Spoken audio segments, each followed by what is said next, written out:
জামালপুরে আন্তর্জাতিক অভিবাসী ও জাতীয় প্রবাসী দিবস পালিত। মোহাম্মদ রাকিব হাসান, জামালপুর প্রতিনিধি। দক্ষতা নিয়ে যাব বিদেশ, রেমিটেন্স দিয়ে গর্ব স্বদেশ।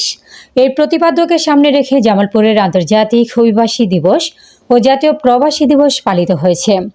বৃহস্পতিবার সকালে জেলা প্রশাসন, জেলা কর্মসংস্থান ও জনশক্তি অফিস এবং জামালপুর কারিগরি প্রশিক্ষণ কেন্দ্রের যৌথ আয়োজনে শহরের ফৌজদারি মোড় থেকে একটি বর্ণাঢ্য শোভাযাত্রা বের করা হয়।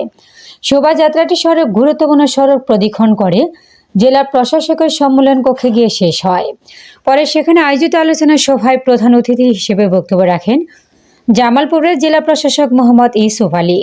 অতিরিক্ত জেলা প্রশাসক ইফতেখার ইউনুসের সভাপতিত্বে অনুষ্ঠানে আরও বক্তব্য রাখেন জেলা কর্মসংস্থান ও জনশক্তি অফিসের সহকারী পরিচালক একরামুন নাহার, জামালপুর কারিগরি প্রশিক্ষণ কেন্দ্রের অধ্যক্ষ মোহাম্মদ হারুন আল মামুন, জেলা প্রেস ক্লাব সভাপতি ফজলে ইলাহি মাকাম, মানবাধিকার কর্মী জাহাঙ্গীর সেলিম সহ সংশ্লিষ্ট অন্যান্যরা। বক্তারা বলেন, বৈধ পথে প্রয়োজনীয় দক্ষতা অর্জন করে বিদেশে গমন এবং সরকার অনুমোদিত ব্যাংক এজেন্টের মাধ্যমে রেমিট্যান্স প্রেরণের মাধ্যমে দেশের অর্থনীতিকে শক্তিশালী করা সম্ভব।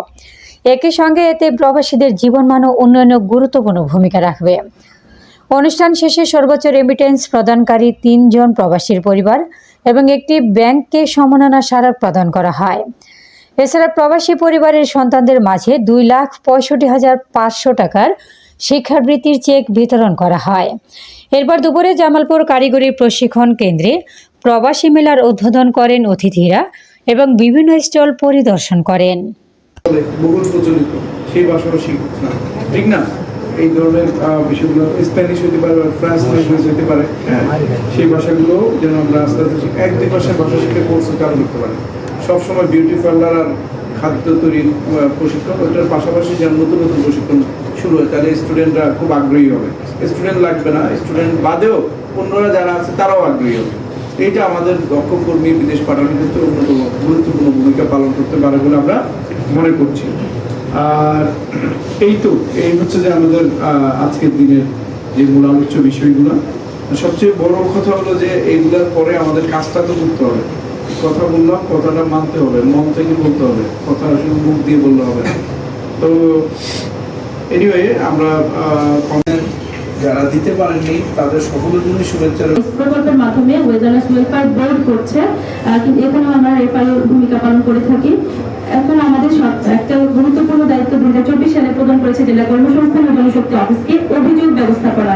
আমরা অভিযোগ বিভিন্ন প্রতারিত যে বিভিন্ন দেশের কর্মী রয়েছে জামালপুর জেলা থেকে, তাদের আমরা অভিযোগ গ্রহণ করে থাকি। এই অভিযোগের মাধ্যমে তাদেরকে এডিআর এর মাধ্যমে অভিযোগ নিষ্পত্তির ব্যবস্থা করে থাকে। রিক্রুটিং এজেন্সি, জেলায় যে সকল রিক্রুটিং এজেন্সি রয়েছে তাদের মনিটরিং করা এবং তাদের যে কার্যক্রম পরিদর্শন করে থাকি।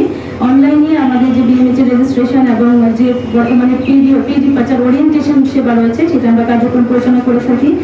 5,114 জন গ্রহণ করেছিল 2022 সালে।